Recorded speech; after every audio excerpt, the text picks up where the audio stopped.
कब्र जेते ही होबे ठीक किना बोले कब्र जेते होबे ना दबा कर कब्र में सब चल दिए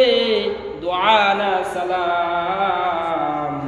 जरा सा दिल में क्या हो गया जमाने एक कवि बोलें যারা তো ব্যস্ত যারা তো ব্যস্ততার মধ্যে সময় কাটাইতেছো যেদিন নাকি মারা যাইবা দেখবা তোমার লাশখানা নিয়া কতগুলো লোক তোমার কবর পর্যন্ত যাইতেছে তুমি ভাববা কত লোক আমার সাথে আসছে যাকটা দুনিয়ার সব লোক না আসুক কিছু লোক তো আসছে যখন নাকি কবরের মধ্যে নামাবে লাশ বলবে লাশ মানে কি তার আত্মাটা তখন বলবে যে হায় হায় কত লোক দেখলাম কবরের মধ্যে তো মাত্র দুইজন নামলো যখন কবর থেকে এই লোকগুলো উঠে যাবে তখন বলবে হায় হায় এইটাই নাকি কবরের জগৎ সব দিয়ে চলে গেল আমি দিয়ে একলা দবা কর কবর মে সব চল দিয়ে দোয়া না সালাম কারো জন্য দোয়া করতে পারে না সালামও দেয় না কত মানুষ আছে পাওয়ার ক্ষমতাওয়ালা দেখলেই যারা নাকি তার থেকে একটু ছোট একটু ক্ষমতা কম তারা দেখলে বলে স্যার আসসালামু আলাইকুম কিন্তু কবরের মধ্যে আসে মাটি চাপা দেয় লাঠি দিয়ে ঠিক কিনা বলেন কত কত ক্ষমতাবান না বলেন কত ক্ষমতাবান কিনা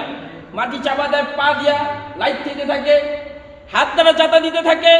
দুআ না সালাম যারা সা দের মে কিয়া হো গয়া জমানে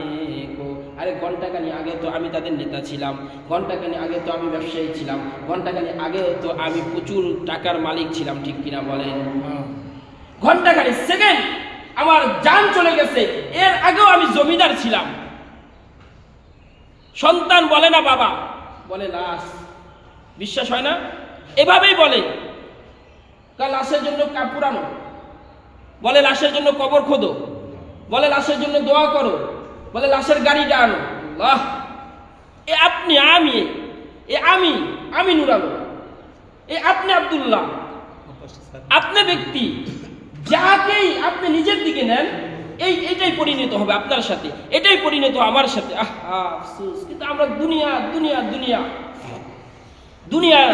মায়া দুনিয়ার মোহাব্বত দুনিয়ার জাগ দুনিয়ার রং তামাশা আমাদেরকে এমন ভাবে গ্রাস করে নিয়েছে যে পরকালটা আমাদের কাছে মনে হয় একেবারে কিছুই না একবারে তুচ্ছ একবার তাচ্ছিল্য ও দুনিয়া কিছুই না আখিরাত কিছুই না দুনিয়াই মনে হয় আমার কাছে সব দুনিয়াই মনে আমার কাছে সব হায় হায় আফসোস লাগে মরার পরে যে জিন্দেগি আসবে ওই জিন্দেগির জন্য কতটুকু সামান